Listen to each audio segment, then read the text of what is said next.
அக்னிவீர் வேலையில் ஜாயின் பண்ணதுக்கப்புறம் என்னால் ரிசைன் பண்ணிவிட்டு கவர்மெண்ட் வேலைக்கு போக முடியுமா? இல்லை ஆஃப்டர் 4 இயர்ஸில் எனக்கு கவர்மெண்ட் வேலைக்கு வாய்ப்பு கிடைச்சா போக முடியுமா? இந்த இதுக்கான தெளிவான விளக்கத்தை நான் கொடுக்குறேன். இந்த கேள்வியை நம்ம நண்பர் தான் வந்து கேட்டிருந்தாங்க. ரொம்ப ஷார்ட்டாக இந்த வீடியோவில் நான் சொல்லிடுறேன். டிஃபென்ஸில் சேர வருவணும்னு நீங்கள் ஆசைப்பட்டீங்க அப்படின்னா நம்ம சேனலை சப்ஸ்கிரைப் பண்ணி ஃபாலோ பண்ணிடுங்க. ஃபஸ்ட்டு அக்னிவீர் ஸ்கீமில் இந்தியன் ஆர்ம்டு ஃபோர்ஸ், அதாவது இந்தியன் ஆர்மி, ஏர்ஃபோர்ஸ், நேவி, இந்த 3ல் எந்த சர்வீஸில் வேணால் நீங்கள் ஜாயின் பண்ணிட்டீங்க.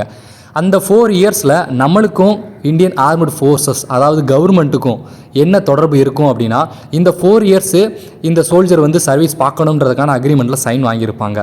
ஃபஸ்ட்டு விஷயம். ரெண்டாவது, இந்த 4 இயர்ஸில் சப்போஸ் இந்த சோல்ஜருக்கு ஏதாவது ஒன்று ஆச்சு அப்படின்னா, சப்போஸ் டெத் ஆகிட்டாங்க அப்படின்னா இவங்களுக்கு இந்த அமௌண்ட் கொடுக்கணுன்றதுக்கான அக்ரிமெண்ட்டும் இருக்கும். இந்த 4 இயர்ஸில் இவங்க என்னென்ன பண்ணணும், என்னென்ன பண்ணக்கூடாதுன்றதுக்கான அக்ரிமெண்ட்லேயும் அவங்க சைன் வாங்கியிருப்பாங்க. முக்கியமாக கல்யாணம் பண்ணக்கூடாது அப்படின்ற ஒரு அக்ரிமெண்ட்டும்.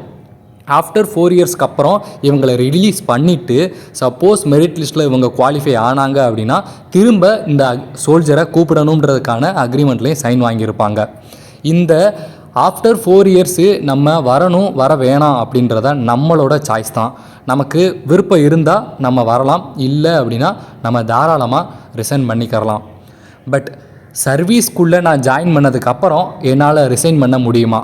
ரிசைன் பண்ண முடியும், ரிசைன் பண்ண முடியாது. 2 காரணங்கள் வந்து இருக்குது. என்ன அப்படின்னா, முடியாதுன்றதுக்கு என்ன காரணம் அப்படின்னா, ஃபஸ்ட்டு ரீசன், நம்மளோட டென்யூர் பீரியட் 4 இயர்ஸுக்கான அக்ரிமெண்ட்டில் நம்ம சைன் போட்டுருக்கோம். செகண்ட் ரீசன், உங்களுக்கு ஃபிசிக்கலாக எந்த எஃபிஷியன்சியும், அதாவது ஏதாவது ஒரு கண் குறைபாடு, இல்லை கால் வந்து ஃபெயிலியர் ஆகிடுச்சு, இல்லை கை ஃபெயிலியர் ஆகிடுச்சு, ஏதாவது உடல்நல குறைபாடுகள் இருக்கணும். இது இல்லாமையும் உங்களால் கேன்சல் பண்ண முடியாது.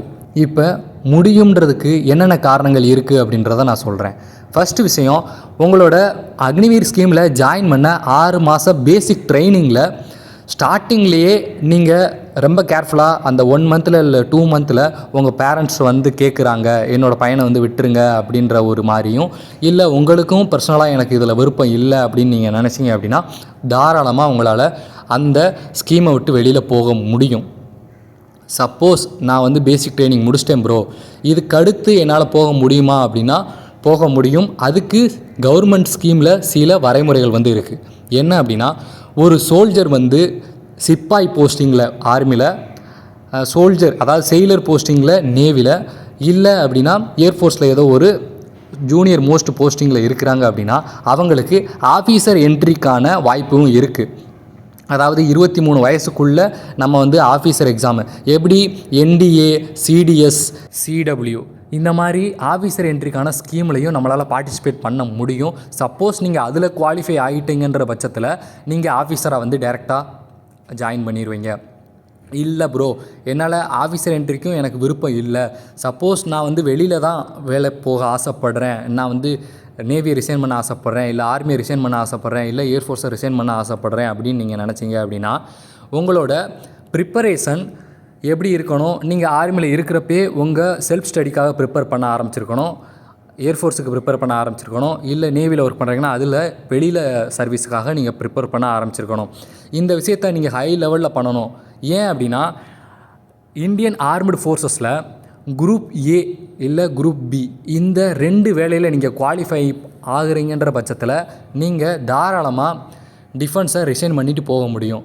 குரூப் ஏ வேலைன்றது என்ன அப்படின்னா, கலெக்டர், ஐஏஎஸ்ஸு, ஐபிஎஸ், இல்லைனா இந்தியன் ஃபாரஸ்ட் சர்வீஸு, இந்த மாதிரி யூபிஎஸ்சி லெவலில் ஹை பீக்கில் இருக்கிற எக்ஸாம்ஸில் குவாலிஃபை பண்ண வேண்டியது இருக்கும்.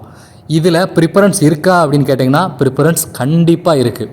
ப்ரிஃபரன்ஸ் உங்களுக்கு மற்ற கேண்டிடேட்டை விட ரொம்ப அதிகமாக இந்த இந்தியன் ஆர்ம்டு கேண்டிடேட்டுக்கு தான் வந்து யூபிஎஸ்சியில் ப்ரிஃபரன்ஸ் வந்து இருக்குது. சப்போஸ் நீங்கள் குவாலிஃபை ஆனால் உங்களை எக்ஸாம் எழுத விடுவாங்களா, இது பண்ணுவாங்களா அப்படின்னா தாராளமாக அலோவ் பண்ணுவாங்க. இதில் எந்த குறைபாடுமே இந்தியன் ஆர்ம்டு சைடில் வைக்கவே மாட்டாங்க. உங்களுக்கு டேலண்ட் இருக்குன்ற பட்சத்தில் இந்தியன் ஆர்ம்டு ஃபோர்ஸஸ் ட்ரை சர்வீஸில் எப்போனாலும் உங்களுக்கு அலோவ்டு வந்து பண்ணுவாங்க. யூபிஎஸ்சியில் சிஏபிஎஃப் இருக்குது பார்த்தீங்களா, அந்த என்ட்ரிக்கும் உங்களால் தாராளமாக அப்ளை பண்ண முடியும். இதுக்கு அடுத்து நீங்கள் வெளியில் வேலை பார்க்கணும் ஆசைப்படுறப்ப நீங்கள் இந்தியன் ஃபாரஸ்ட் சர்வீஸு, இதை தவிர்த்து ஸ்டேட்டில் நம்ம ஹையஸ்ட்டு, அதாவது டிஎன்பிஎஸ்சியில் குரூப் 1 இருக்குது பார்த்தீங்களா, இந்த மாதிரி எக்ஸாம்லேயே நீங்கள் குவாலிஃபை பண்ணுறீங்கன்ற பட்சத்தில் உங்களை வந்து ரிலீஸ் பண்ண வாய்ப்பு இருக்குது. நெக்ஸ்ட்டு இதற்கான முக்கியமான ரீசன் என்ன அப்படின்னா, ஒரு சோல்ஜர் இங்கே எவ்வளோ சேலரி வாங்குறாங்களோ அதை விட கம்மியான சேலரிக்கு வெளியில் வேலைக்கு போனாங்களா அவங்களோட பொருளாதாரம் ரொம்ப பாதிக்கப்படும் அப்படின்ற ஒரு விஷயமும். எமோஷ்னலான ரீசன் என்ன அப்படின்னா, ஒரு சோல்ஜர் ரிசைன் பண்ணிட்டு போகிறாங்க, சப்போஸ் அந்த சர்வீஸுக்கு அப்புறம் அவங்களோட நிலைமை ரொம்ப மோசமாயிரும் அப்படின்னு நினச்சி இந்தியன் ஆர்ம்டு ஃபோர்ஸஸ்ஸே அதுக்கு அந்த சோல்ஜர் வெளியில் போய் ரொம்ப கஷ்டப்படுறதுக்கு இங்கேயே கஷ்டப்பட்டுடலாமே அப்படின்னு நினச்சி அவங்கள வெளியில் அலோவ் பண்ண மாட்டாங்க. இதுவும் தான் இதுக்கான முக்கியமான ரீசன்ஸு. இப்போ ரியாலிட்டியை நான் சொல்கிறேன். உண்மையிலே இந்த மாதிரிலாம் நடந்திருக்கா ப்ரோ அப்படின்னா, என் ஃப்ரெண்டு என் கூட ஜாயின் பண்ணதில் ஒரு 2 மாதத்துக்குள்ளே அங்கே சில்காலேருந்து அவங்க பேரண்ட்ஸ் அவங்கள கூப்பிட்டு போயிட்டாங்க. இது ஃபஸ்ட்டு ஸ்டோரி. 2வது, ஒரு 3 மாதம் ட்ரைனிங் டைம்லேயே ஒரு பையன் ரிசைன் பண்ணிவிட்டு போயிட்டான். 3rd, ஒரு பையனோட ரன்னிங் டைமில் ஃபிசிக்கல், அதாவது அவனோட காலில் ஃபெயிலியர் ஆகி சில அதாவது ஃபிசிக்கல் ரீசனுக்காக அவன் ரிசைன் பண்ணிட்டு போயிட்டான். இன்னொரு விஷயம், என் ஃப்ரெண்டு ஒரு பையன் அக்னிவீர் ஸ்கீமில் ஜாயின் பண்ணுறதுக்கு முன்னாடி போலீஸில் எஸ்ஐ எக்ஸாம் எழுதிட்டு வந்திருக்கான். பட் அவனுக்கு தெரியாது அதில் அவன் குவாலிஃபை ஆகிருக்கான் அப்படின்றது. ஏன் அப்படின்னா, ஆஃப்டர் 4 மந்த்து ட்ரைனிங்க்கு அப்புறம் தான் நம்ம கையில் மொபைல் கிடைக்கும். அதுக்கப்புறம் தான் தெரியுது அவனுக்கு இங்கே ஜாயின் பண்ண டைமில் அவனுக்கு மெயிலில் வந்திருக்கு, உங்களோட கால் லெட்டர் இது தான், நீங்கள் வந்துருங்க இத்தனாம் தேதி அப்படின்றதுக்கான டீட்டெயில்ஸு. பட் அவன் ஆஃப்டர் 4 மந்த்ஸ்க்கு அப்புறம் பார்க்குறதுனால அந்த வாய்ப்பு அவனை விட்டு மிஸ் ஆகி போயிடுச்சு. ரொம்ப முக்கியமான விஷயம், சப்போஸ் நான் குரூப் ஏ இல்லை குரூப் பியில் பாஸ் ஆகிட்டேன், இல்லை நம்ம ஸ்டேட் லெவல் குரூப் 1 பாஸ் ஆகிட்டேன் அப்படின்ற பட்சத்தில் வெளியில் விடுவாங்களா? அதுக்கு யாராவது இருக்காங்களா உதாரணமாக அப்படின்னா, நிறையா பேர் இருக்காங்க. யூபிஎஸ்சியில் இந்தியன் ஃபாரஸ்ட் சர்வீஸில் குவாலிஃபை பண்ணவங்களும் இருக்காங்க. யூபிஎஸ்சியில் ஐஏஎஸ் ஐபிஎஸ் ஆகி ரிசைன் பண்ணவங்களும் இருக்கிறாங்க. இந்த வாய்ப்பும் இந்தியன் ஆர்ம்டு ஃபோர்ஸஸ் ப்ரிஃபரன்ஸோடு நம்மளுக்கு கொடுப்பாங்க. சப்போஸ் நீங்கள் கண்டினியூ பண்ணுறேன்ற பட்சத்துலையும் உங்களுக்கு ஓஎன்ஜிசி, என்டிபிசி இதை தவிர்த்து நம்மளோட ஸ்டேட் கவர்மெண்ட்டில், ரயில்வேல, போலீஸில், இல்லை பேராமிலிட்டரியில் இந்த மாதிரி ஆப்பர்ச்சுனிட்டிஸில் அவங்க ப்ரிஃபரன்ஸ் கொடுப்பாங்க. இதை பற்றின டீட்டெயில்ஸான வீடியோஸ் ஆல்ரெடி நம்ம சேனலில் போட்டிருக்கோம். அதை தவிர்த்து நம்ம டிஸ்கிரிப்ஷன்லேயும் இருக்குது, வேணும்னா அதை பற்றி பார்த்துக்கோங்க. நெக்ஸ்ட்டு, நீங்கள் பெர்மனெண்ட்டாக ஆசைப்பட்டு நீங்கள் அதுக்கடுத்து 15 வருஷம் சர்வீஸ் பண்ணாலும் உங்களுக்கு தாராளமாக நீங்கள் வெளியில் உங்களுக்கான எக்ஸ் சர்வீஸ்மேன் கோட்டாவை எடுத்து அது மூலமாகவும் நீங்கள் அதிகபட்ச வேலையில் பேங்க் எக்ஸாம் எல்லா எக்ஸாம்லேயும் உங்களுக்கு ப்ரிஃபரன்ஸ் கிடைக்கும். பட் இப்போதைக்கு ரிசர்வேஷன் ரயில்வேலையும் சரி 10%, பேராமிலிட்டரியில் நமக்கு டேரக்ட் என்ட்ரி, கோஸ்ட் கார்டு இந்த என்ட்ரி தான் இப்போதைக்கு நமக்கு அவைலபிளாக இருக்குது.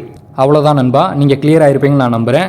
நீங்கள் டிஃபென்ஸில் சேர ஆசைப்பட்றீங்க அப்படின்னா நம்ம சேனலை சப்ஸ்கிரைப் பண்ணி ஃபாலோ பண்ணிடுங்க. நன்றி.